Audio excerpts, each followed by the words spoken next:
Mr. Spencer's agreed to come out here and meet with us from Mid-South Lake Management. So they're coming out here kind of as a consultation to see what kinds of things they might can help out with. And so we're gonna just kind of do a walkthrough if y'all want to follow along.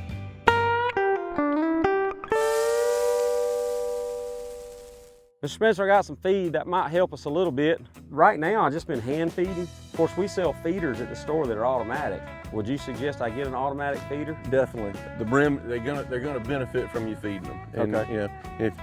If you're here to hand feed them on a regular basis, obviously not. Now, what's a regular basis? I usually come out once an evening and do about this much. Is that not enough? Well, you want to feed until they're not eating it. You don't want to waste the food by Okay. putting too much in it and it goes to waste. Okay. If they're eating it, feed them. But the automatic feeders, we usually set them on 2 times, first thing in the morning and late in the afternoon. So you're hitting that, you don't have to do it right in the middle when it's hot. As far as fertilizing, should I get on a fertilizing program for this pond? Yes, sir.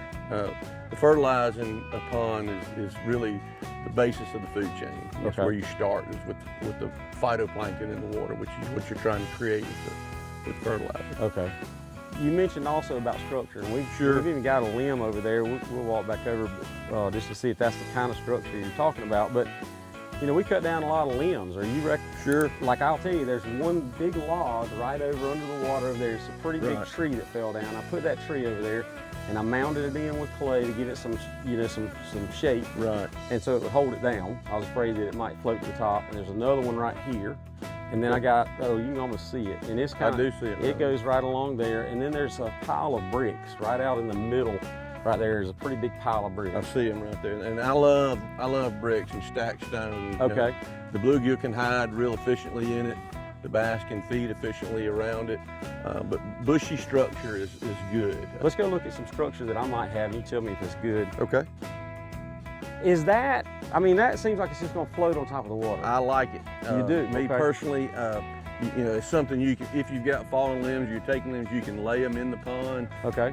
Do I need to kind of weight it down with something? Well, you can. Because I've got all these, my buddy delivers me every so often these things. I mean, even if I just took some of that stuff out there and put it in there, it's good? It is. Any structure's better than none. And most ponds historically have been built and they don't have any structure. They're almost a bowl, and people will be surprised. And when the time to drain a lake, you look at it and go, oh, there's nothing out there. Right. It's just a plain bowl.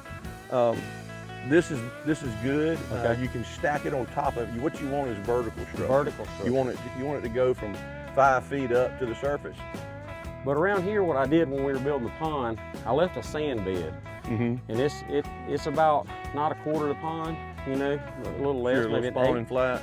It's pretty flat. Like if you were to go walking right out there, it's sand. And that's what the bluegill want is. Now I see something pretty big structure. swimming right there. You don't know if you see that right there swimming. Almost looked like a doggone bass, and there ain't supposed to be any bass out here. That thing is that long.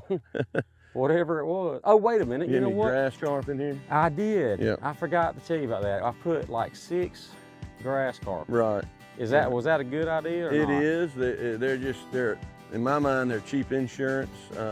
Your aquatic vegetation is something that over time can take over a pond, and we treat it all the time. But grass carp help with the elimination of aquatic vegetation.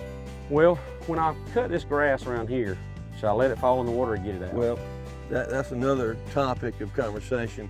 When you don't have any grass on your pond bank, you get wind and wave action will actually wash your dirt away, and what they call sloughing off. Okay. So over time, I know this is a relatively new pond, but over time, it'll start building craters underneath where the wave action water. So leave this right here. I would want to have some vegetation.